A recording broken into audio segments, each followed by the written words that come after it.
You talked about the fact last week or the week before that if the offer came by and it was the right offer and the timing was right and there was a Super Bowl ring in the future, you might kick again. But for now, you're on the sideline observing. Yeah. And I noticed yesterday you were quoted substantially about your former team, the Colts, and Andrew Luck. Mm-hmm. And Andrew hasn't been throwing in practice. So yeah. That's weird. And he looks small. Wow. But the crazy thing I'm learning about is we had a chance to talk to a professional odds maker in Vegas. What was his name? Chris Andrews, I think his name was. Chris Andrews. He's a guy who sets the line for everything. He's been around for a long time. So he knows everything about what's going on. Yeah, and they had the over-under for the Colts at 9 or something, right? So you got remember the idea of setting the line is not what they think is going to happen in the game. It's what most people are going to bet on. Yeah, he reads the guys a lot. Right.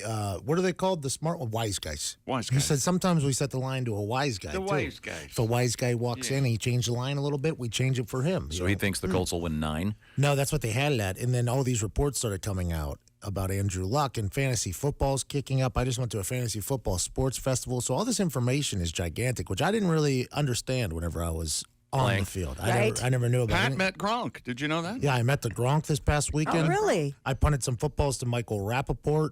Oh, cool, man. Yeah, I met Jim Brewer. Oh, wow. I had a great weekend. Jim's been on the show a lot. I love Jim Brewer. a great guy. He did a Joe Pesci impersonation. I almost lost my mind. I was crying at one point.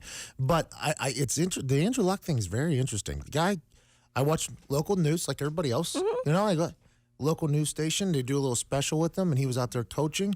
And he was coaching, they said, and he wouldn't lift his hand up above his nipple. And I'm like, is anybody else seeing this? The dude won't even lift up his damn arm. There's a problem there, right? So the next day I do an interview, and I'm like, I watched local news last night, and the dude wouldn't lift his hand up past the nipple. Bang! I start getting quoted everywhere. Pat McAfee doesn't think Andrew Luck can lift his hand past his nipple, his shoulders everywhere. I'm like, oh, wow, I got to really watch what I say here. So then I get interviewed again. How do you feel about Andrew Luck? I'm like, looks small, doesn't look as big as he used to look. It looks like he's going to have to beef up a little bit. Bang, that starts getting quoted everywhere. I'm like, I got to really watch what I'm saying because everybody wants information, and I want to be the first to tell you. I don't know a damn thing. They won't even let me in the building. Let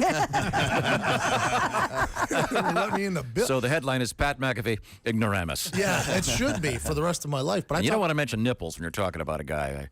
It sounds weird. It was then it gets it's like the telephone game. Pretty soon it's Pat McAfee was trying to touch Andrew Luck's nipple. I don't know what the hell's going on. The guy's been smoking pot. By the way, I would smoke. I would smoke Andrew's nipple. I think Andrew might have something to say about that. But I talked to Vinatieri once a week, twice a week, and he dances around it. They're trying to keep that information real tight. Hopefully he plays. The Colts need him, but I have no idea what's going to happen. I have no clue.